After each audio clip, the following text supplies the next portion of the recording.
If you are overpaying the IRS, it's probably not because your CPA missed a deduction, although it could be. It's because you never learned how the tax code actually works. So today we're going to peel back that foundation and we're going to go back to that foundation. And I'm going to walk you through 5 reasons why high income earners overpay in taxes every single year. So let's fix that. Now, my name is Matt Bontrager. I'm a CPA and I've been in tax and accounting for 10 years. And I'm the founder of TrueBooks, which is a firm that specializes in tax planning and accounting for real estate investors and business owners to help them keep more of the money that they've earned through tax saving. Now, we've all seen the content online. Use real estate to avoid taxes. Write everything off. Start an LLC and save thousands. That's my favorite. Most of it is half right at best if we're being friendly, because the truth is the tax code is very technical, and without real planning, surface level advice ends up costing you a lot more and makes you more risky. So let's break down the 5 most common reasons why people overpay the IRS, even when they think they're doing it right. Reason number 1, real estate write-offs are not automatic. Yes, real estate comes with tax benefits, but Congress saw the same tax advice that you are seeing now, and that's why they've added limitations.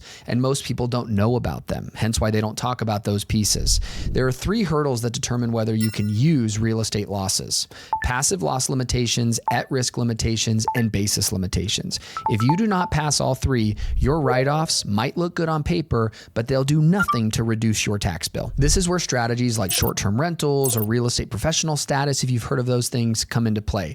But they come with real requirements to even do those. And most people overestimate what they actually qualify for. So yes, real estate can be very powerful, but only if your strategy is built on the rules, not the hype of what's going on the internet. Reason number 2, you forget about estimated taxes. Let's say your real estate strategy does reduce your tax bill. Great, but unless it wipes out everything, you probably still owe estimated payments throughout the tax year. A ton of entrepreneurs ignore this. And here's what happens. The IRS does not send you a reminder. They charge you daily compounding interest, and you don't see the penalty until months later after you file. So even if your strategy works, missing your estimated payments means that you are still overpaying. It just shows up later. And I've seen a lot of clients learn that the hard way by simply not making them. Reason number 3, your bookkeeping is a mess. This is my favorite one, and it is the most simple. You cannot deduct what you do not track. If you are mixing personal and business expenses, if you're not using a real accounting software, if your receipts are stuffed in a drawer or a shoebox, you are leaving tax deductions on the table 100%. Worse, even legal deductions get denied in an audit if you don't have documentation. A credit card statement is not enough. You need to tie receipts to the transactions in your books. And yes, this applies to real estate investors too. Bad records equal missed write-offs, and then that leads you to more tax paid than necessary. Reason number 4, you didn't check your IRS transcripts. Almost no one talks about this. Even most accountants ignore it, and it's very important. But your IRS transcript is the exact data the IRS uses to calculate penalties, late filing interests, mismatched income, and notices you may have received after you filed. So why would you even file a return without checking this first? Pulling your transcripts shows what the IRS has on file on their end. This includes W-2s, 1099s, prior year carryover losses, and other data that matters. This is all free and it's fast. You can log right into the IRS website, and it's one of the easiest ways, the most easiest way to prevent a surprise. And last, reason number 5, you don't have an actual strategy. You have just a tax preparer. Filing taxes and planning for taxes are 2 completely different jobs.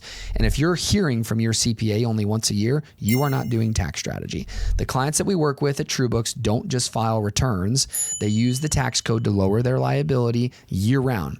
Entity structure, real estate planning, retirement planning, bookkeeping that supports these tax positions and strategies.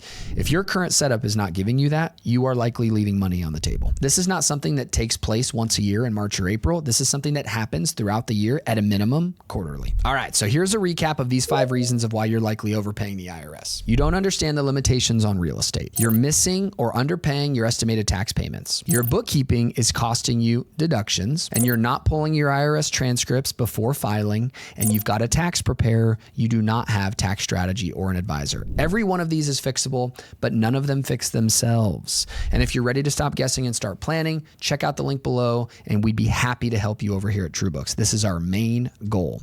We help entrepreneurs, again, and investors file and reduce their tax bill through planning throughout the year, and build wealth with strategy, not just actual shortcuts that they hear on TikTok. So if you have any comments or questions, feel free to leave them below in the comment section. Please like and subscribe to the channel. And again, I'll see you on the next one.